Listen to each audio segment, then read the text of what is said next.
Somewhere along the line, we've equated love with acceptance. Yeah. And that's not what love is. Love is not acceptance.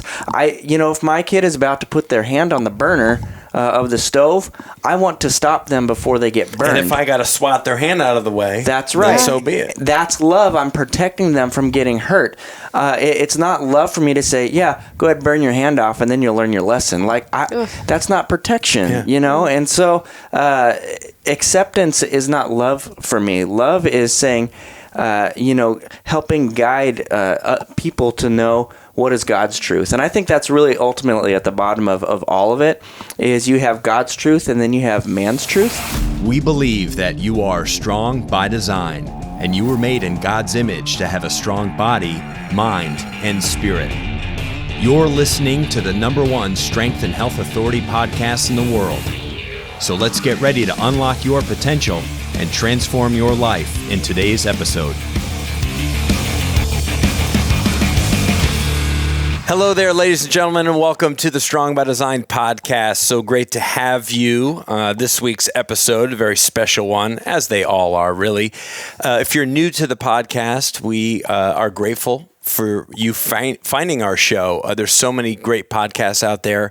I listen to about 7 or 8 of them myself on a regular basis, so I know it can almost be overwhelming because there's so much out there. But we have been around now for 5 years, coming into our 6th season, actually, coming up soon here in May. So it's a pretty great time to be podcasting, and we just really love it here at Critical Bench to have meaningful conversations with really inspiring people from all walks of life, experts in their field. And sometimes we do in-house episodes like today, where we just have members of our own team to talk about topics or subjects that are really in the now, things that are more trending, things that we can talk about just as men and women, human beings, living our lives and having meaningful discussions that need to be had and need to be shared. Because I think that's what people are looking for, or what they're missing a lot now anymore is more truth and more meaningful stuff that's out there, and good stuff, rather than so much of the flap that is thrown our way. I hate the flap Of life. If you're a brand new listener of the podcast, go back and listen to hundreds of previous episodes. We have just a plethora of episodes for you to binge on. And I know that's what I like to do when I find a good podcast, is I just go way back and I just start listening kind of from the beginning, or just kind of picking through based on what the subject or the title of each episode is. So I encourage you to go back and do that. If I could ask one thing, and I hopefully will remember to ask again at the end, but think of someone that you can share this episode with that could benefit from what we talk about today. Maybe there's somebody in your life, a friend, a family member, a coworker, somebody that you feel could really grow from this conversation, or maybe it can open up the door for you to have a conversation with this person about this particular topic. So thank you in advance for sharing, because that's how the podcast grows and reaches more people. So, with that being said, our amazing team, our husband, our wife, our videographer and his superstar wife are here today. Jared Haley and his wonderful wife, Cairistiona. Thank you so much for being here. First time on the show, by the way, right? I know, yes. It's exciting. It is exciting. Yeah. Are you excited? So excited. Now, sometimes when we're doing shows, I'm thinking, is this going to make Cairistiona mad if I say this out loud? And now I have never gotten mad at you. I know. I've done really good. Okay. I'm saying that's a self-check. That's cool. And today you're in the room. Right. Yeah. So if you're going to get mad, it'll happen right now. Live. That's right. That's right. It's going to happen right here. If there's something he says that you don't like, you let him know it in real time. I don't hold back. I know you don't. Oh, man. And what makes you extra special is actually that you listen to our show. Yeah. Yeah, because, some of the wives, kind of Not checked so out.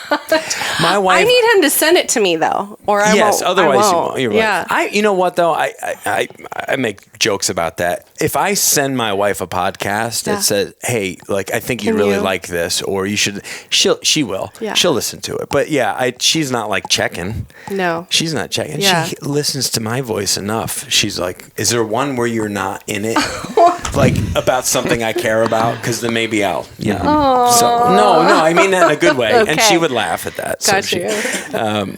so anyway, I want to get to know, and I want our audience, but me as well. I want to get to know you two a little bit better as a couple, a husband. You guys have a long history together. We do. You've known each other since you were teenagers.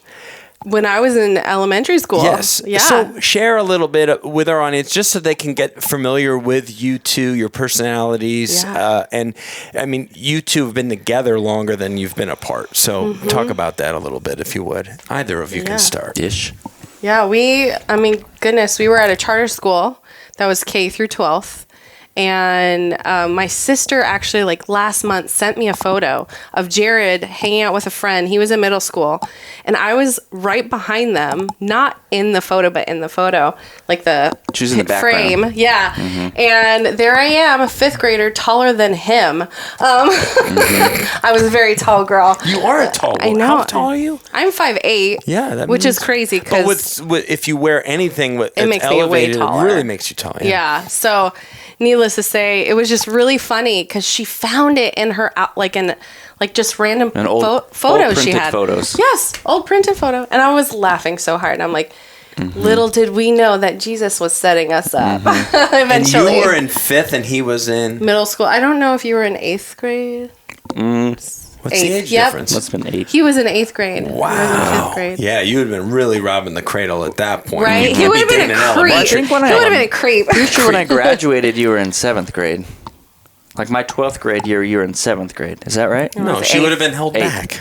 Yeah. Oh, so wait, maybe you were in 4th when he was in 8th? Maybe. I have no idea, guys. I don't know. We should probably sit down and figure that Yeah, out. No, I'm just kidding. let's get that together, shall we? Yeah, You I was two? still tall. So I was still tall. Still I was tall. still short. So let's fast forward to when you did come to know each other. oh my gosh. And when was that exactly? So after, Before you go there, though, Yeah. we were at a lot of events together. That's true. I would go to his church youth group, and this guy would never talk to me, look at me, or anything. But his best friend would like play tag with me in the church building Yeah. because he was flirting. You know what I mean? Like, I was still at afraid his- of girls at that point. in high school. He was afraid of girls. Oh yeah. But needless to say, like, I went to his house after homecoming to watch Zoolander. He doesn't remember me there. We played in the basement. Like, all these little I remember events. these events. I just don't remember she was there. Yeah. Built a house for ants? That's all I remember. Yeah. Oh my goodness. gosh. So, like, it's just crazy that I wasn't in his view, and neither was I. Like, I didn't care for him because he never gave me attention. That's and I was right. young and immature, right? And so it wasn't meant to be then. And that's okay. But it's really cool to say, whoa, we got stuck in a car that was getting flooded by rain, and we had to push the car to a Baskin Robbins and go have ice cream. But we weren't connected, but we were there at the same event. You know what I mean? Like, Right. it's really fun. And then he was my brother's friend growing up. They're in the same grade. So that also is probably why we were like at the same things. And I wasn't like the annoying little sister. Nope. Nobody ever said I was annoying to my face. Nope. So They Yeah. wouldn't dare. I always say it was Dare. good that she Sassy. didn't. I was too sassy. I was glad she didn't know me in high school because then she never would have dated me. I wasn't ready for you though. You were way more mature than I was. So So after I graduated from college, Yeah. and you had just graduated high school, no, I was a senior. Well, yeah, you're right. Yeah. Yeah, I just graduated. so sorry. she was working at Target, and I was getting ready because I went to Ireland for, I didn't know how long I was going to be there, but Yeah. I was on my way to go work at a church in Ireland. And so I went into Target to get a coat, and Cairistiona happened to be working in the men's department that day, which was the only day. Never worked in the men's department. I had worked there for 3 years from going through high school and stuff, and never was put in the men's department. And they said, we need you in the men's department. Go put it together, make it look nice. And I ran into this guy and his mom. What were you getting? A coat. I was getting a coat. I needed a coat because I was going to Ireland and it was going to be chilly and rainy and whatnot. And so I remember specifically leaving the Target, and my mom said to me, because she was with me, she's like, now how do you say her name again? And I was like, I have no idea. No clue. I always knew that it was different. But and when you left, I told my employee, I was like, oh, that guy was kind of cute. Just kind of cute. She had to get to know me. I'm really cute when you know my personality. That's right. Not so much my face. Oh, that's not true. Stop. But He has a great head of hair and a glorious mustache. Right? We've already talked about That's that. right. Yeah. Oh my goodness. So, but yeah, that's kind of where it's. We caught each other's attention. I started MySpace stalking her. Ooh. He did. Which, on her MySpace, it specifically said that she wouldn't date anybody under 6 feet tall. He did. And so I looked That's at how him and immature I was I was. like, oh man. I remember being super disappointed when I read Because that. you're 5'10". Yeah. But I don't know, we started talking anyway. We started chatting on like MSN Instant Messenger. Oh my goodness. And playing games while he was in Ireland. It's kind of funny. And then when I was home in between the 2 years that I ended up being there, and I knew that she played volleyball, and so I invited her to come play volleyball because we played at my church every Monday night, just like pickup game. And so she came and she brought a friend with her, which was like her bailout friend in case I was crazy. Oh, right. But I think you sent her home and you hung out with me longer that night. Is that true? I don't remember. We drove together. The brother that I graduated high school with was getting married at the end of that week as well. Yeah. And so we ended up hanging out almost every day and officially started dating at the wedding. Yeah, this fool at the wedding. I said, you want to go dance? Which was like family-friendly dancing, like line dancing kind of feel. Like, I don't know what it's called. All those fun songs. Of course. But anyways, I said, you want to go dance? And he's like, I can't. I'm a Quaker. And I just like rolled my eyes and walked away from him. I'm like, ew. Like, I love dancing. All right. That's like a no for me. But apparently he was joking because Quakers don't dance. But he was totally joking. I was totally afraid. You were just being afraid and thought you'd throw some kind of joke humor at her, which she totally didn't. She took seriously. Well, here's the thing, though: is I'm a terrible dancer, like absolutely horrible. Sure. And when we first actually started dancing with each other, like because I joke all the time, I would be dancing and she'd be like, "What? Quit messing around and just dance with me for real." Like getting frustrated and angry, and I'm thinking, Charlie Brown. I'm like, babe, this is all I got. Charlie Brown dances better than him. This is as good as it gets, So yeah. I didn't know people couldn't dance. There's a video out there on Instagram actually at Mike's party with me and Steve doing some dancing. Have you seen that? No, I don't know if Which one?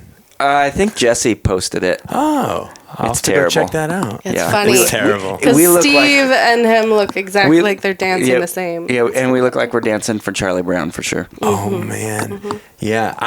I lost whatever I had in my 20s is long It's gone. That's okay. Because I was never told, like, I was always, even when my wife and I met, we were in our 20s and we would go dancing and have a good time. Yeah.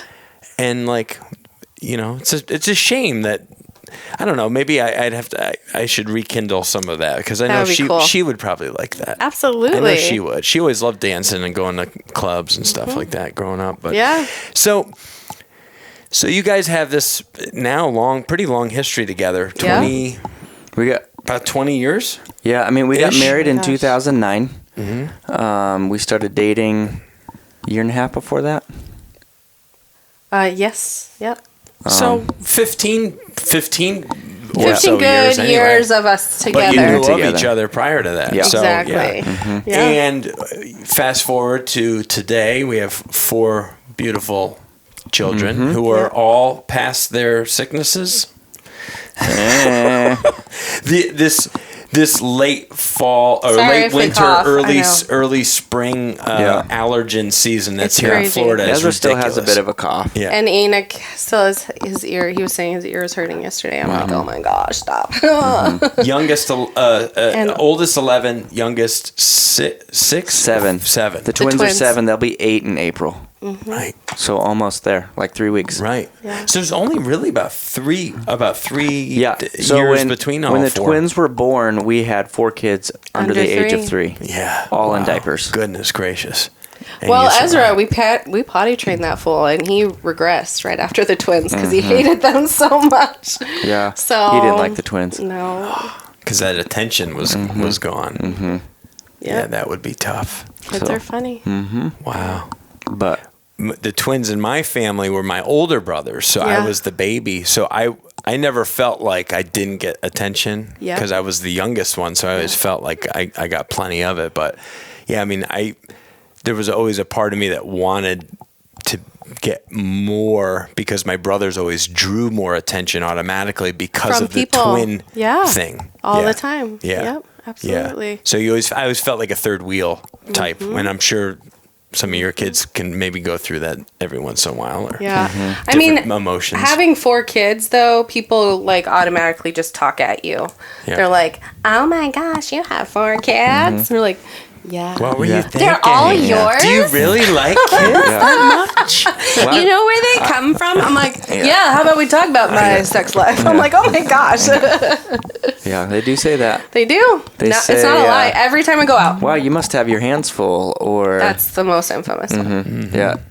So older people recently, like with inflation stuff, they just come up and say, "How do you do it? How do you survive? How do you do it?" And we're like, What do you mean? I'm like, "How do you do what?" Yeah. And they're asking like, "How do you afford groceries for 6 people?" That's right. You know, is what It's they're really so asking. sweet It because is. you can tell like they're struggling and they see us as a big family, and we're like, yeah, it's hard. Yeah.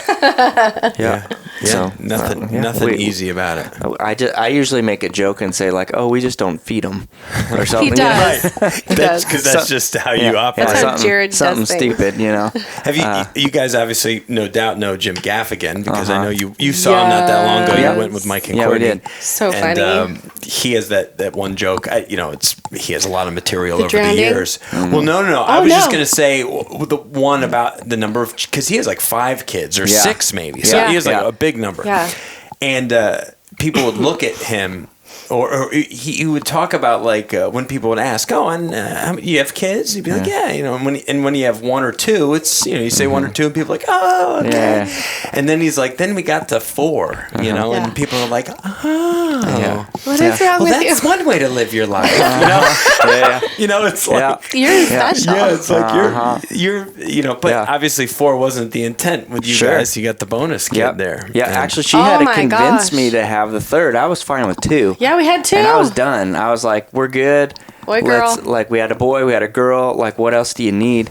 And she was like, "I just feel like our family's not complete. I think we need one more."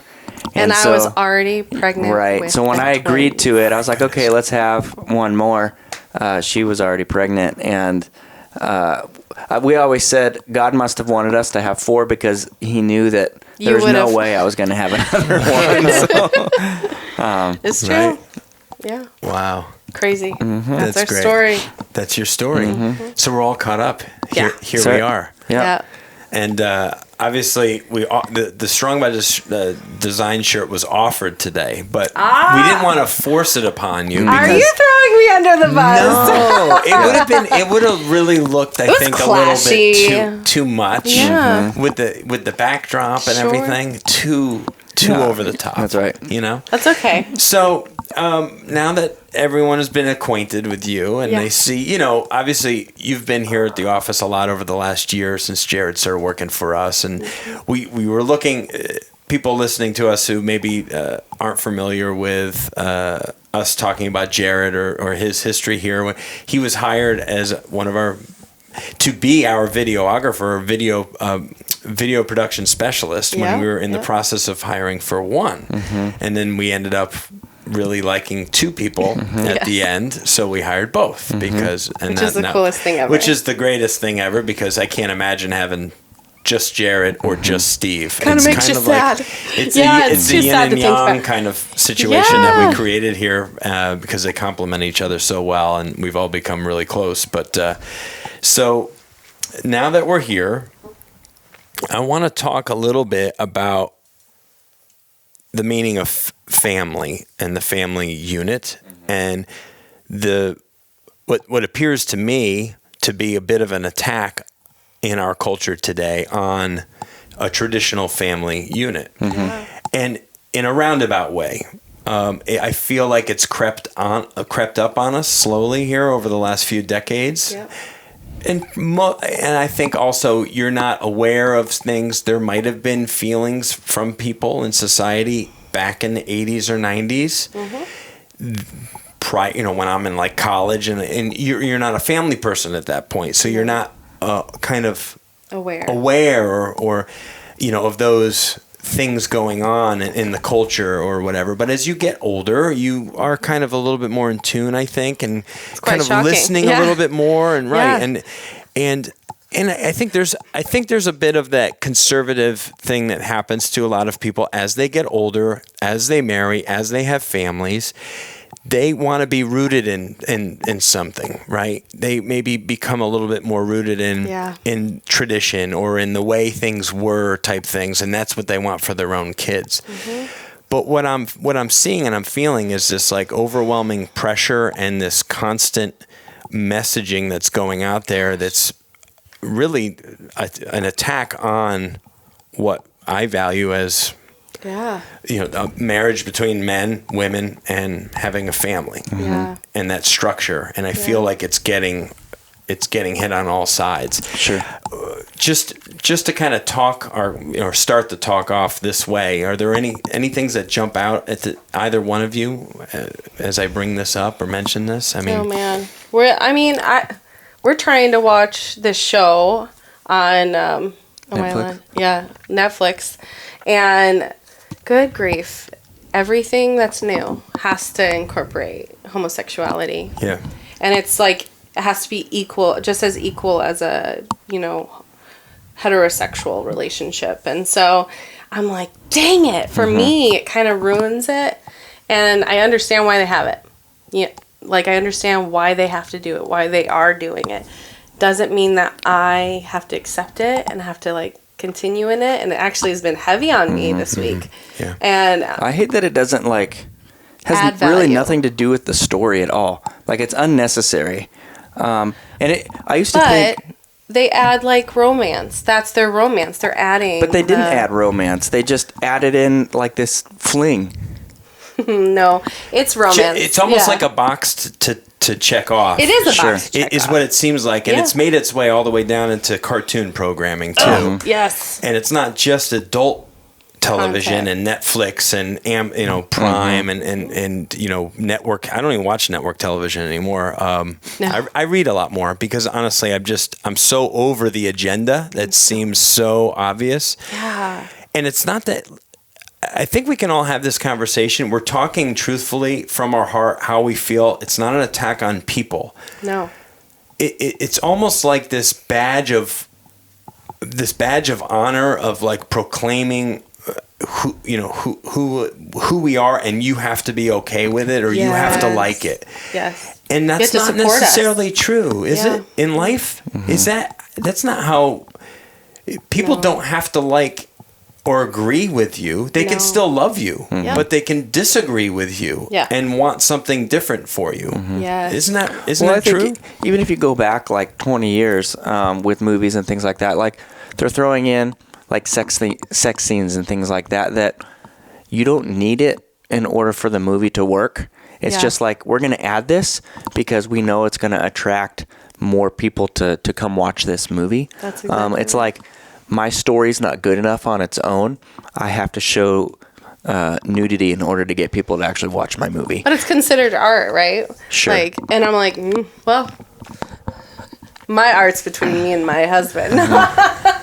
So there was Yeah. and I don't want to, you continue, but I have a quick point I want to make on that. You just reminded me of something I saw just a few days ago, but please continue, Jared, because I think no, go ahead. That was my point. My point was Yeah. just like, it's unnecessary. Like, the movie should be good enough on its own that you don't have to just throw in this random scene just to make it more attractive to the world or to culture. But I mean, unfortunately, sex sells, and it always has. So, and they're looking at how can we make more money? Well, hey, let's just throw in this scene real quick, and it just to me, I don't know, it feels unnecessary. Yeah, I hear what you. It seems like superficial plot lines that are like added in at the end after the story is really developed, and it's like, oh, I know what we can do. Let's sprinkle it with a little bit of this and a little bit of that, just so that we're making, we're reaching everybody. It broadens the spectrum of who we're pulling into the movie. I saw I forget what it was. I think it was probably a reel on Instagram. And it showed a beautifully dressed, very elegant woman walking down a street, dressed like with one of those really cool like hats, like almost like you'd see at one of the horse racing events. Like Titanic. Cool. Something like that. But beautiful dress. Yeah. Beautiful. And she was a curvy, but she was fully covered, very attractive, dark hair, but the hat and everything, and just tall in stature, walking. And it just showed like people looking in the crowds, like separating as this woman just walked down the road. And it said, you don't need to be less dressed or underdressed in order to get attention, kind of thing. And I think the whole message there, and I just really liked it because I'm like, yeah, like when I think of like a beautiful woman or a beautiful, or a handsome man, what do I think of? Well, I don't think of somebody that's just nude or somebody that's wearing next to nothing. Oftentimes I think of somebody that's really well dressed and really well, like, I just feel like it feels like it's gotten lost in this. It seems like we're so sexually dominant right now, and that's the driver of everything. Yeah. And it's being jammed down everyone's throats. Yeah.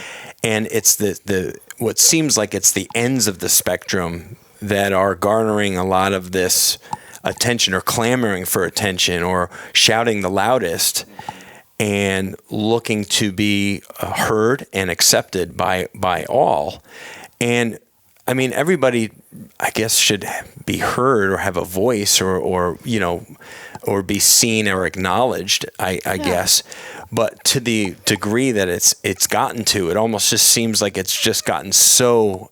I always think of our culture, in the United States here. I feel like, listen, I love our country. I wouldn't want to be anywhere else. I love where we live here in Florida. But I feel like it's a pendulum that swings, right? And I feel sometimes when the pendulum swings maybe too far one way, then we allow it to then swing way too far the other way, almost like an overcorrection. Yeah. When you're going down the road and you swerve to maybe to miss something, but what happens is you swerve a little bit too much, and then you overcorrect and you swerve too much to get back. Yeah. And so I feel like... So right now we're all spinning like this? That's what I feel like. Yeah. I feel like that's what's going on right now. And I feel like it's really confusing for children.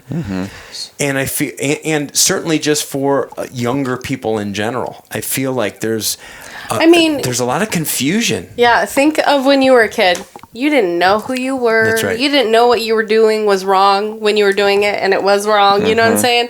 And so now today, when things actually become the norm, this normalcy around sexualization, whatever you are, it's even more confusing. But then, like, that pride, right? The pride is what bothers me too. I'm like, whoa, like, God tells us, like, to not be prideful. And so I'm like, for me, when people are striking up, like, having big celebrations of pride, I'm like, holy S, guys, this is not okay. Like, if you are a Christian, you should not be celebrating that. No. Should not be celebrating pride. It's legit the name. Like, no, you're whoa. right. I'm like, pride is the root of all evil, and humility is the root of righteousness, of being right with God. And so I'm like, if we all humbled ourselves, this world would be a whole lot better. And then now we're having celebrations all the time, a whole month of pride. And people, and there's blowback from this too. Yeah. I mean, just recently, look at some of the stuff that's happened in NHL with the hockey, where NHL was basically mandating that all their players, all their athletes, were to wear these LGBTQ pride or whatever, or represent it in some way. And I don't know all the details of it. I don't know if it was on their jersey or an emblem attached to something. Yeah. And some people, like one guy was like, no. And then some other people, and they have a right too. They do. Have a right to say no. I don't believe in that. Yeah. And that doesn't make me comfortable. So I say no to that. I agreed to play hockey, and you agreed to pay me money for playing hockey. I did not agree to some of these other agendas that are kind of being slid in, to satisfy. Like 10 years ago, this was not even a thing. Yeah. And then all of a sudden, it's a thing that's being mandated, and I don't see in the land of equality and tolerance that there's a lack of tolerance right now for people who disagree with how things have gone. Yeah, and it's disturbing, it's frightening as a guy who's. I have an 11-year-old and an almost 8-year-old. So we have kids the same exact age. And, I just think, what's 10 years more of this look like? And what's this going to do to my kids from elementary through high school? Yeah. This is their most formative years. Like, I feel like my wife and I are just constantly like, I know this is confusing, or, like a lot of deflection and a lot of explanation of things, which I guess is normal for parents with young kids, right? We're going to have to explain things to them and sit down and talk with them. And that's our job. But I feel like they're adding fuel to an already confused fire. Right. But we didn't have to have these like serious conversations when we were young. No. Things didn't come up until later in life when it comes to like sexuality. Sexuality in elementary school, I'm sorry. And I'm thankful again where we live in Florida that they've all but shut that stuff down. Yeah. You do not. That's for parents. If the parents want to talk to their children about that stuff, that's up to them. Yep. That's their family choice. Yep.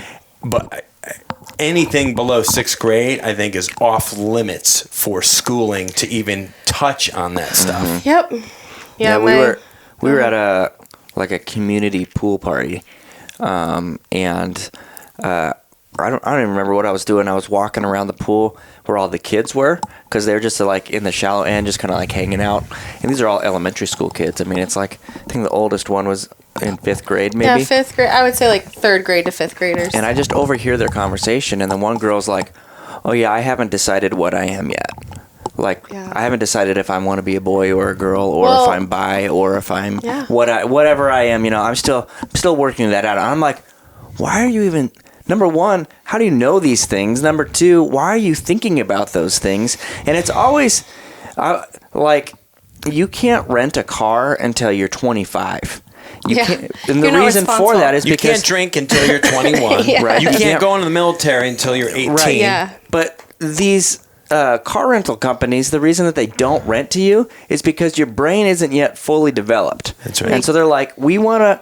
We've looked at the statistics, and it's better if we wait until you're 25 to allow you to rent a car. And so we get that. We're like, oh, that makes sense. Yeah, my brain's not full. Their brains aren't developed. They shouldn't have a car on the road. But then they're like, your brain's not fully developed, but that's cool.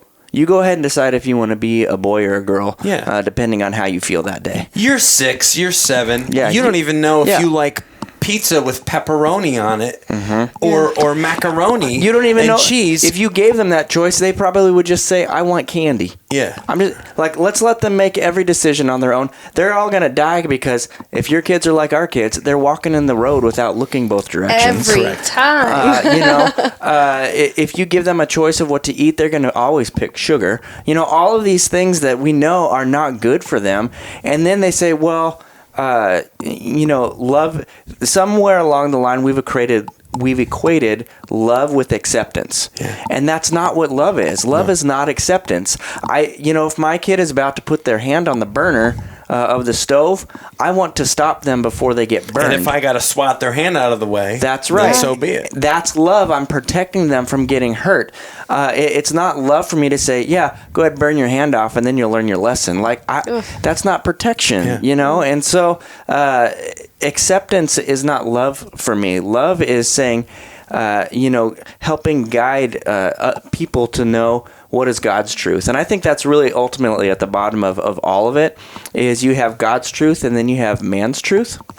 And I mean, that's what Romans 12 is all about, right? Is transform my mind and renew my mind. God, the world and the culture has made me think a certain way. And the only way for me to think the way that God created it and God designed it is for my mind to be transformed and renewed to think the way that God thinks. Because we're in the world. And so you can't possibly understand the family value system without hearing. I mean, on the wall here at work, you guys have your core values in every room, right? And so that has me thinking, like, what are our core values in Scripture? Well, Deuteronomy chapter 6 and Deuteronomy, I hate that word. Deuteronomy 11, they both say the same thing. They say, put these things, my core values, on your doors, on your door frames, like on your gates. Talk with them to your children as you're walking, as you're going. Bind them to your foreheads. In the morning, talk about it. In the evening, talk about it. Yes, he says put it on your foreheads, and I'm like, okay, I'll put a tattoo of it on my forehead. And what it says before it talks about what we should do, it says, love the Lord your God with all your heart. Bro. This is what we need to be doing. People are building their houses on sand right now. Yeah. And not on a rock. Yes. And that's why a storm's going to come and it's going to wreck their world. So why do you guys have these core values everywhere? So we don't forget. Not because you can memorize something and eventually you're going to forget. That's right.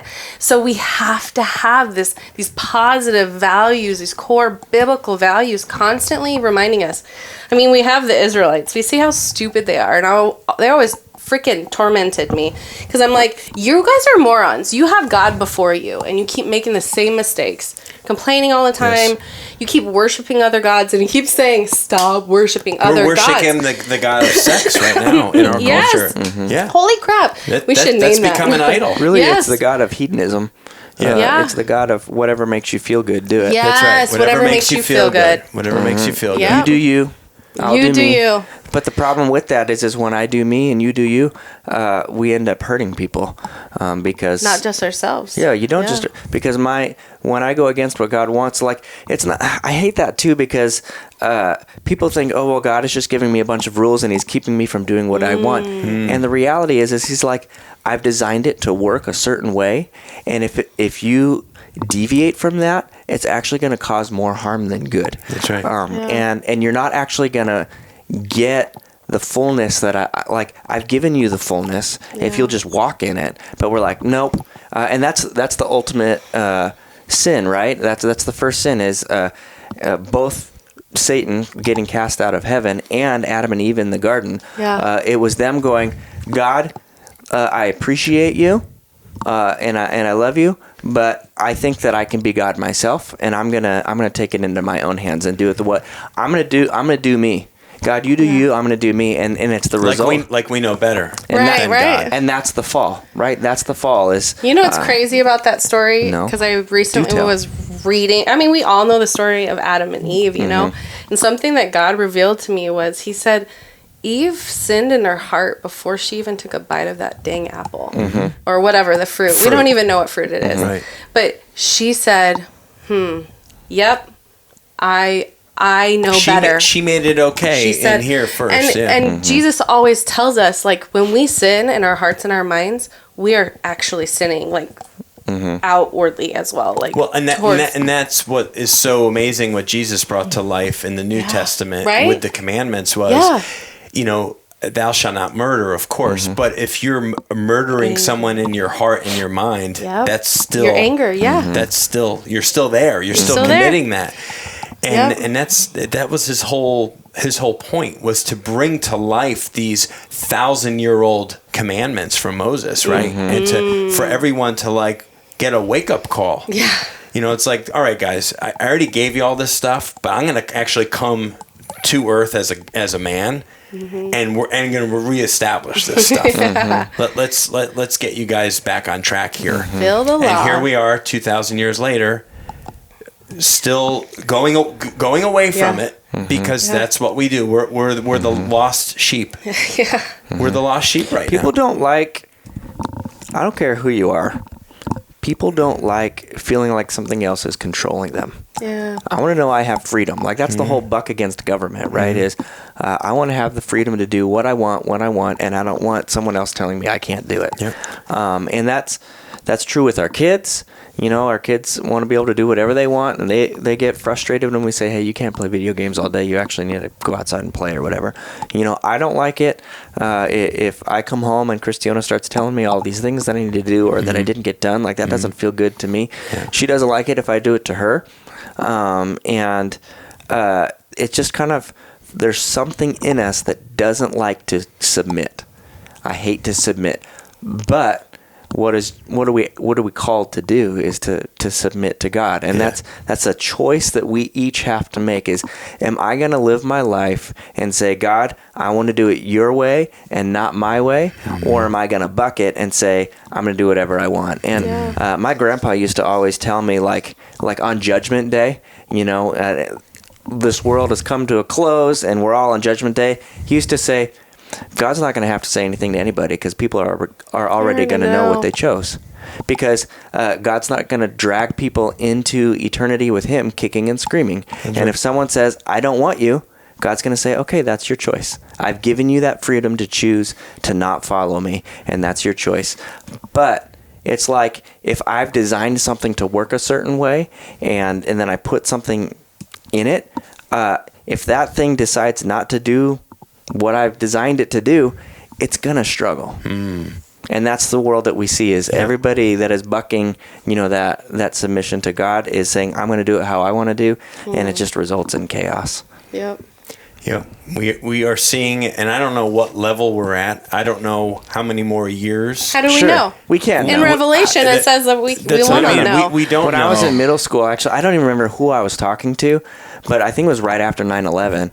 9/11. And I was like, I was thinking, man, this world is falling apart. And this is, you know, however many years ago. Right.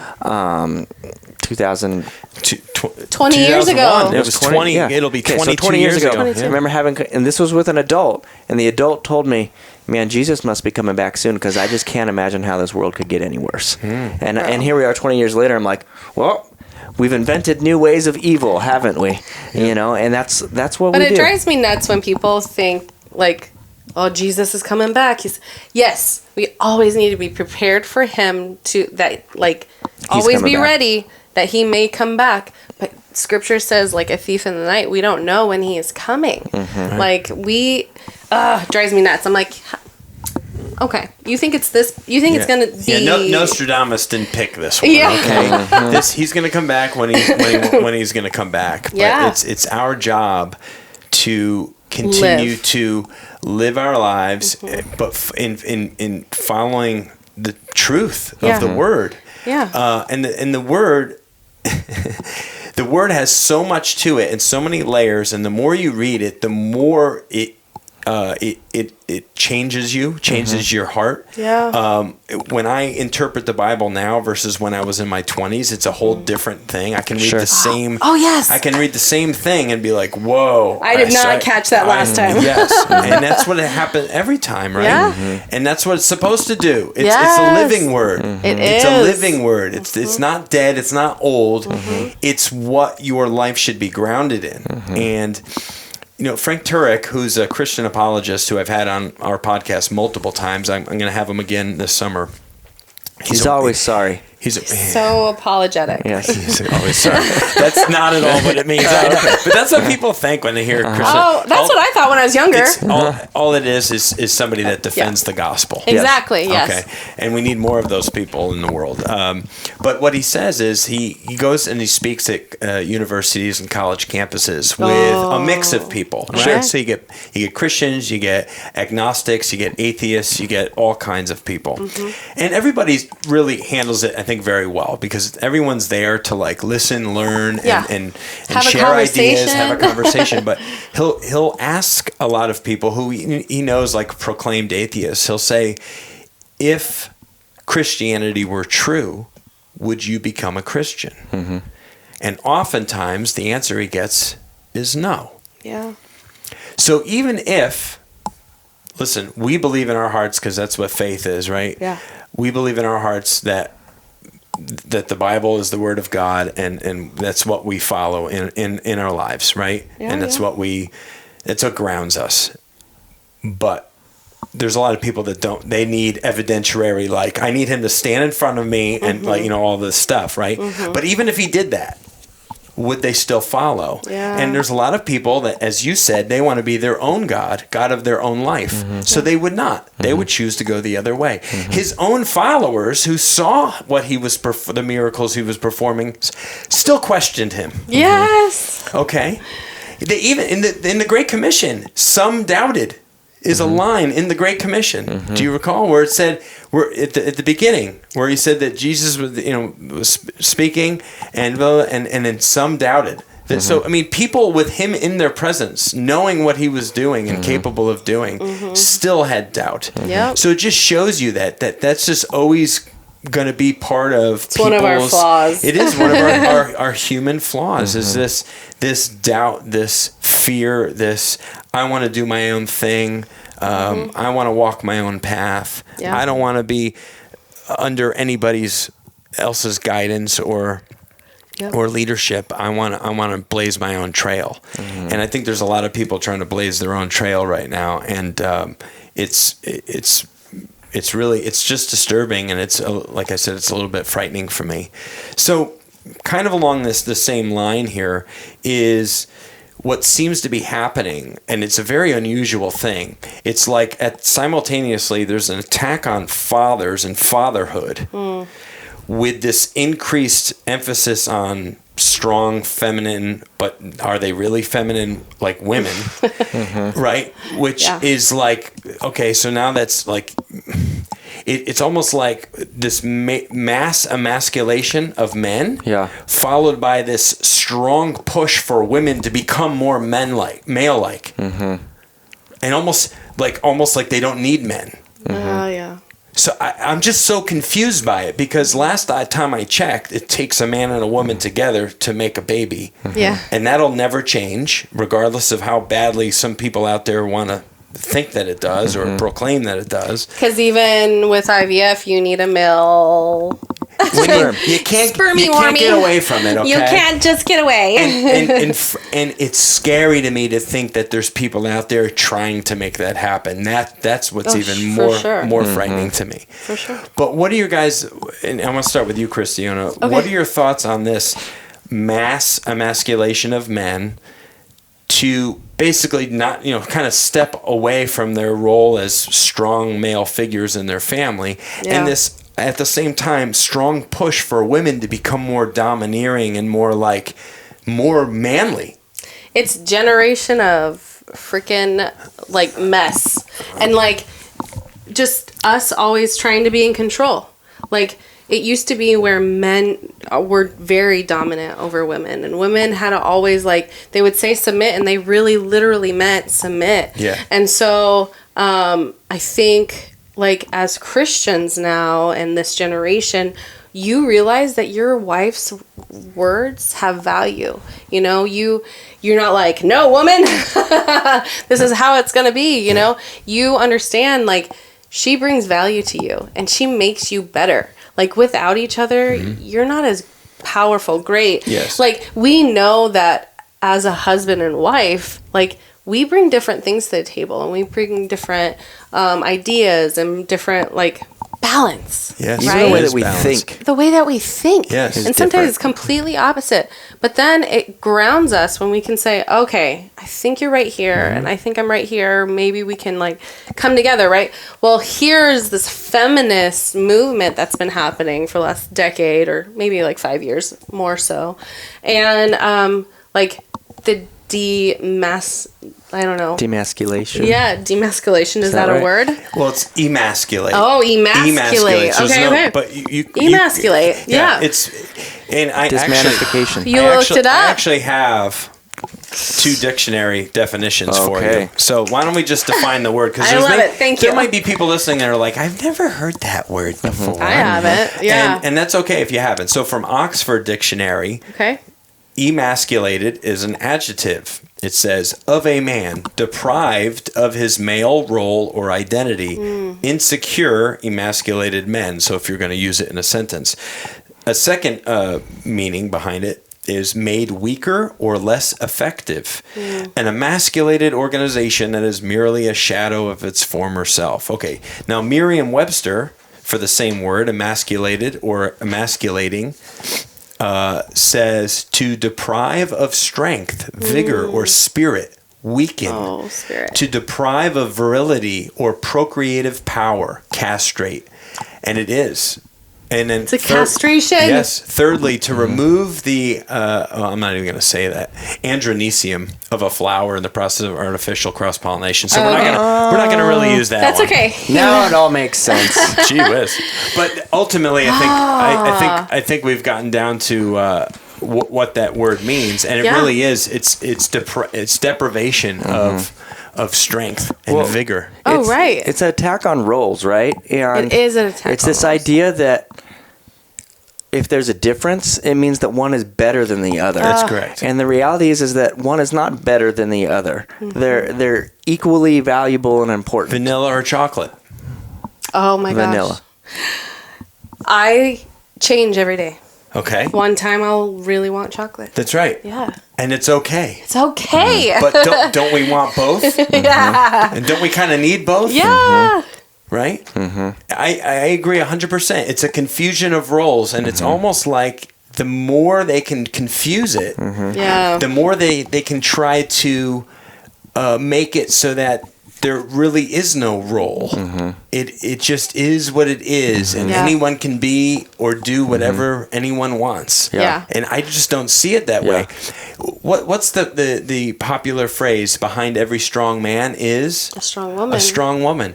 I would not be half the man I am today if it wasn't for my We would wife. probably all be dead because we do something stupid. Yes. Because boys do We stupid think things through more. Yeah. No. And guys just do No. stuff. Here's the thing. As a strong woman that totally could dominate him, I have had to choose to not dominate him and emasculate him. Because biblically, I feel like God asked me to do that. Not because he's telling me I have to do it, but for this marriage to actually work and for us to be healthy, I needed to step back. And it's made me a better person, not because it's told me that I can't be powerful. Oh my goodness, the opposite has happened. Like, he actually empowers me more to be this strong woman that I am, and says, babe, you can do it. Whatever you want to do. And he actually is like, he gets at me when I don't like encourage myself, you know? Like, it's crazy that it's this extreme.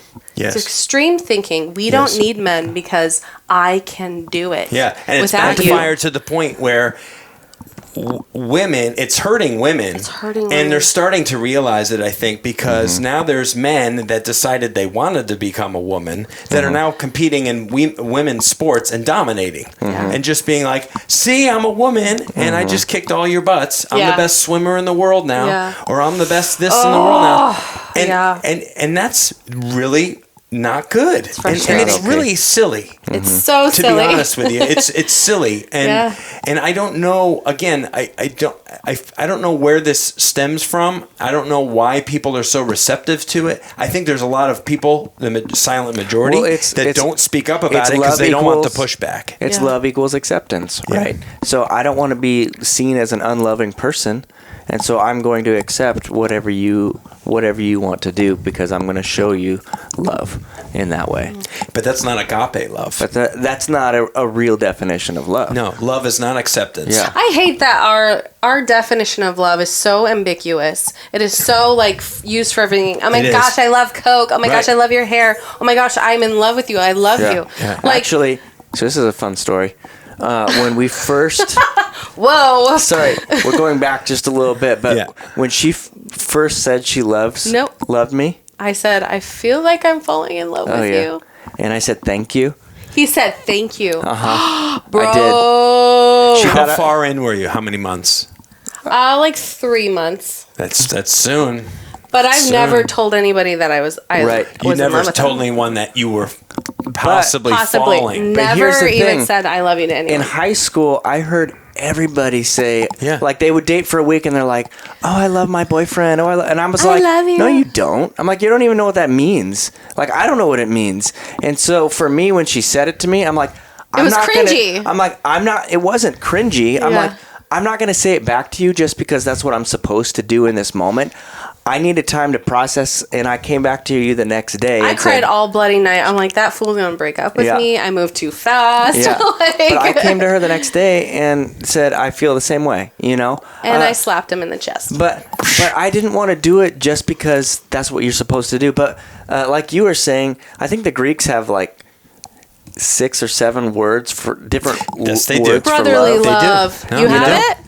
No, okay. I don't have it, but I know exactly what you're getting at. And there are different forms of love. Yes. There are. And there's the love you would feel for your mother. Mm-hmm. There's the love you would feel for your sibling. Mm-hmm. There's the love you would feel for your coworker. There's the love between God and his people. There's a love for God. Mm-hmm. There's a love for your food. For your spouse. Yes.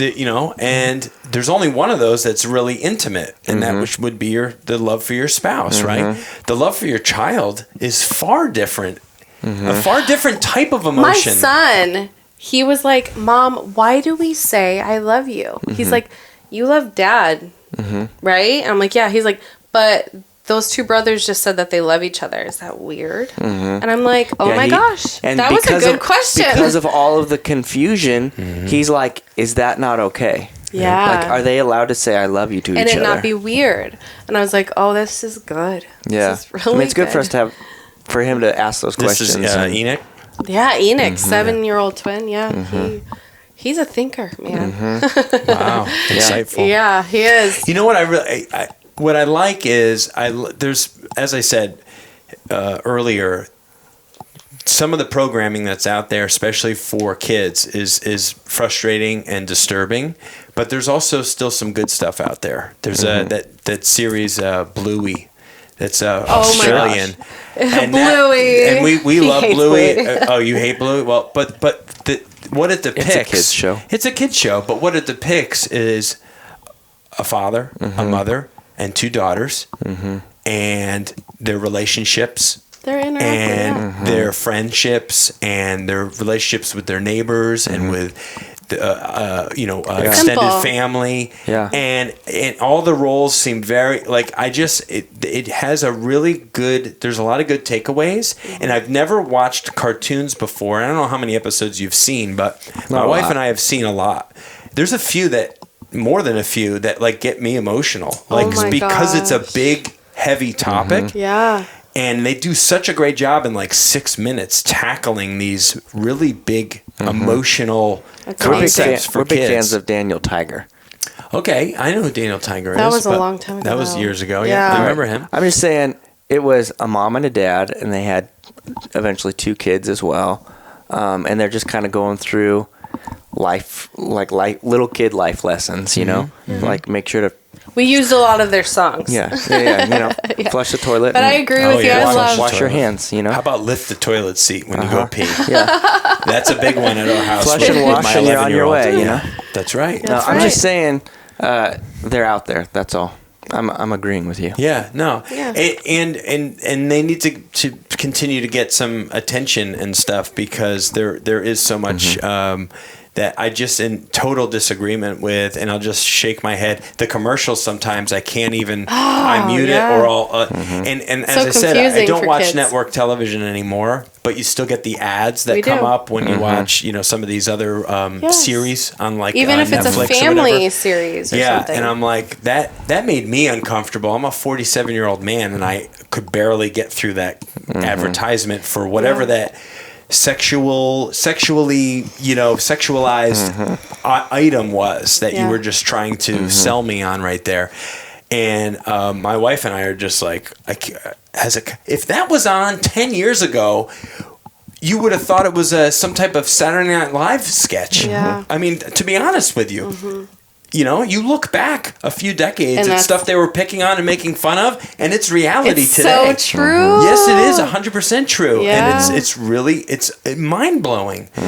And so, I where do we go from here? I think we need to lovingly share our thoughts and minds with people like this. Like I said at the start, conversations that matter, that are meaningful, that you can have a conversation with somebody, even if you're in complete disagreement with what they're doing or them celebrating their sin in their life, but come at it the right way. You don't have to attack them. Yeah. You can still be like, listen, I care about you. It's why I want to talk to you about this. But it doesn't mean that I like this for you. I don't like that you have a drug addiction, or that you're an alcoholic, or that you are abusive, or that you are living out of wedlock, or whatever these things are. Like, and these are people all around us in our everyday life who struggle with these things. Everyone's struggling with stuff. I struggle with stuff, right? We all have it. But it's this demand to celebrate that is really just frustrated That's really the flip. me. That's the flip, right? Yes. It's no longer shameful, but it's celebrated. And that's the flip that you were talking about. Yep. So. My word. Yeah. Are there any? So there's a question that you had posed, Jared, prior to us having this conversation. Should the husband be the leader in the home, and what does that look like in our modern culture? As a husband, as a father, you see yourself as a leader of your family. What would you say to a young man listening right now, or somebody thinking about having a family, or a young father? Again, that's it's that role that God has set up this system to work a certain way, and just because God has set up the husband to be the spiritual leader in the home does not mean that he is more important or more valuable than anybody else in the home. It just means that God has set him up to be the leader, and that's something that we've had to really work through in our own marriage, and that it's actually the thing that drove Cairistiona away from me was when I wasn't being the leader. And true. So her temperament naturally bucks, and my temperament naturally submits. And so we've really had to flip those roles in our marriage. And I have to step out, and I have to be okay with saying, hey, this is the boundary and this is where we need to stay. And I have to know she's probably going to try to buck that a little bit. But that's not necessarily, it's not good or bad, it's just reality. And so I would say we need men to step up, right? We need young husbands to step up and say, hey, it doesn't mean the problem is that we think of a leader and we think of a domineering person that is like telling everybody what to do. And that's not at all what Jesus said, right? Jesus said the husband in the home should love the wife as Christ loves the church, who gave up his life for the church. Right. And so I should be leading in such a way that I care more about Cairistiona and the kids than I care about myself. And if I lead in that way, then it's me actually loving her the way that God designed me to love her. Now, if I lead and I say, hey, I come home and I say, kids, bring me my slippers. Wife, where's my dinner? It's 5:30. Why is the house not clean? Like, that's not leading. That's slave driving. And we are not called to be slave drivers. We're called to be leaders. And a good leader gets the best out of the people that they're leading. Yes. Right? Yeah, and that's, I think it's very well said, and that's what went where the pendulum went too far is if you go back and look at in the 50s and 60s era, where it was the domineering husband who was potentially abusive and potentially had some addictions and things, and it was kind of like the crack in the whip, and the wife had to kind of be home, and the homemaker and the servant. But true leadership is servant leadership, just as Jesus did. He was the first one to wash the feet of his disciples, and they're like, "What are you doing?" He's like, "No, this is, the least of us, right?" Or I'm trying to think. It's the way he said it. It was the least of us will become basically the greatest. The least of these, right. or the least of these, right? Or and I'm trying to put it in a biblical context, but what he was basically saying was, first? yeah, Is that basically, what you're saying? that the last will be first, and so on. So it's the people that put everyone else in front of them that are service oriented, where you will go out of your way to first serve your wife and your children, which strengthens them and then also fills you as the leader, as the provider and the protector. Those things that men kind of innately have, like it's embedded and rooted in our DNA. You know, like we want to go out into the world, we want to provide, and we want to protect. It's like anything, right? There is too much of a good thing, and so everything that we do has to be in check. And so we have to say, am I leading in a way that is honoring God? Am I leading in a way that is honoring my family?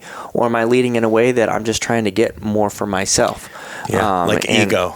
Right. And so the same for a wife. Like the word submit, like freaks people out. Like, no, I shouldn't have to submit to anybody. I should be the God of my own world, and I shouldn't have to submit to a man. You know, and you can talk more about that if you, I think, might want to. But this submission is not, it's been made by our culture to sound like such a terrible, icky thing. And even when I say it, it feels like, that doesn't sound good. But it's the roles we play. It's not, I've said this several times, it's not one is better than the other. It's just the way that it works. It's like the round hole needs a round peg to go into. You can't put the square peg into the round hole. It just doesn't fit. That's correct. But it works, it fits, and I would love to hear your thoughts on and it's submission. a connotation thing too, right? Because submission or submit probably didn't have the same feelings attached to it if you go back a certain number of years that it does today, just as masculinity has now become equated with toxic masculinity. And it's like, you can't even say something's masculine right now without maybe somebody scoffing or giving a dirty look about it. And it's like, what are you talking about? Femininity and masculinity are both amazing things, right? And both are beautiful and good, okay? And I mean, when I think of a strong female, I think of my mom. And nobody was more of a, say, badass than my mom. Raising 3 boys and just being so tough. But also being the nurturer and the caretaker for her children, right? And I mean, she had a job, and what was her main thing, man, was like raising 3 boys. Was you guys. Was us. Yeah. Not that, I can't wait, I get to go into the restaurant industry and like make tips and stuff like that. Like that's not what her great satisfaction, I think, was watching us grow and being a support system for us and being our cheerleader. And being that softness that we needed from my dad's hardness. Yeah. Right? So my dad had a lot of downfalls, but he was a good provider. And he did do some things right. But she offset all the crap kind of that my dad was throwing our way. And she was just able to just filter it out and just be a big ball of like just love and support and all the things that 3 young men needed, and we turned out to be pretty good guys.